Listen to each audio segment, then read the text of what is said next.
traditionnellement, on rentre à la maison, on a toujours plus ou moins loin sa maman qui traîne, quoi, en cas de souci. Et à des moments, j'ai eu besoin de poser des questions sur des choses bêtes en plus, mais voilà, que j'aurais pu poser à des amis ou quoi au caisse, mais on a envie de les poser à sa mère à ce moment-là, parce qu'on se dit, ok, si je me porte bien, c'est grâce à cette personne-là. Donc c'est à cette personne-là que je vais m'en remettre, et en fait, cette personne-là n'est plus là.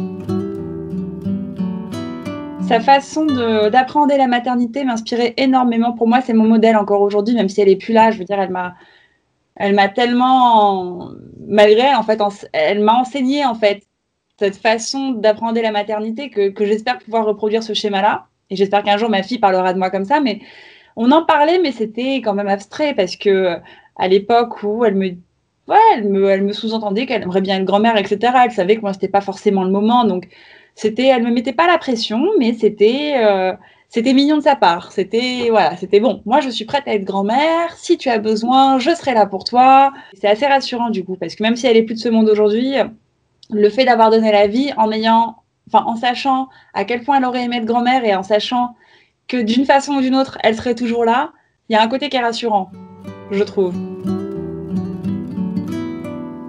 Ma mère décède au mois de mai et puis l'été qui s'ensuit, l'idée d'avoir un enfant devient un peu plus concrète pour moi. Peut-être justement parce que j'ai tourné la page de la maladie de ma mère. J'ai pas tourné la page de ma mère, j'ai tourné la page de sa maladie. Je la sens près de moi, notamment pendant ma grossesse et notamment pendant le confinement où j'ai du temps en fait pour réfléchir, pour me poser, me canaliser, chose que je ne fais jamais parce qu'on est dans des vies tellement dynamiques. Et là, je suis quand même toute la journée avec mon énorme ventre pendant tout le confinement dans mon appart. Et il se passe des choses vraiment étranges, mais agréables. Genre, à plusieurs reprises, par exemple, j'ai des plumes qui sont venues tomber sur mon ventre dans mon appartement. J'ai pas d'oiseaux chez moi, mais à 2 reprises, c'est arrivé ça. À 2 reprises, et j'ai filmé ces plumes qui tombaient mais sur mon ventre. Alors, on y croit, on n'y croit pas, mais moi, sur le coup, immédiatement, je me dis, ok, c'est ma mère, c'est une caresse, c'est un petit message qui me dit, t'inquiète pas, je suis là. J'ai eu des doutes, effectivement, sur ma capacité à pouvoir donner de l'amour à un bébé, à pouvoir apporter la sécurité nécessaire à mon bébé.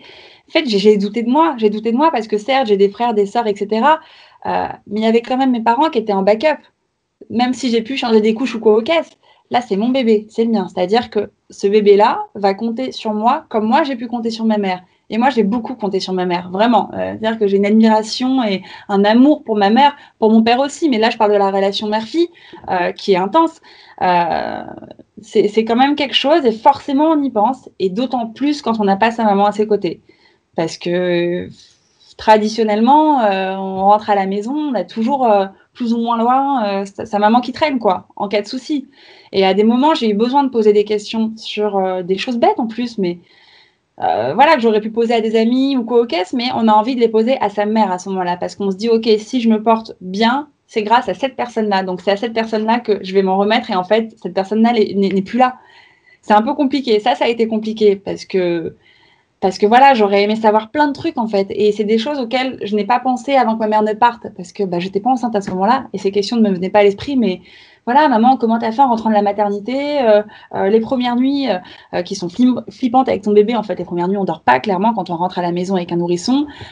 Comment t'as fait, toi, le choix de pas allaiter? Ma mère n'avait pas allaité, moi j'ai allaité. Il y a plein de questions qui vous viennent à l'esprit. Bon, j'ai pu les poser, mais c'est vrai qu'idéalement, j'aurais bien aimé les poser à ma mère, quoi.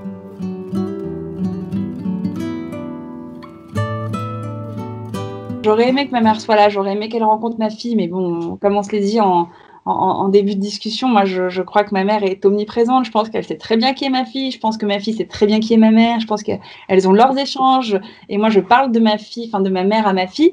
Maintenant, il y a quelque chose qui est vrai, que j'ai entendu tout au long de ma grossesse et qui s'avère être vrai, c'est qu'en fait notre instinct prime sur tout. Et j'y croyais pas quand on me disait, tu verras, n'aie pas de crainte, n'aie pas de doute, tu verras ton instinct de maman. Et moi, je me disais, mais non, je veux savoir comment faire.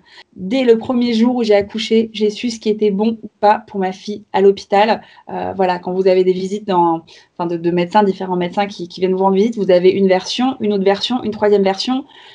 Au bout d'un moment, qu'est-ce que vous faites? Vous fiez à votre instinct. Et honnêtement, alors certes, ma mère n'est pas là, mais en fait, je suis rassurée sur le fait que véritablement, l'instinct maternel existe, quoi. Vraiment. Life. Life. Life. Life. Life. Life. Life. Life.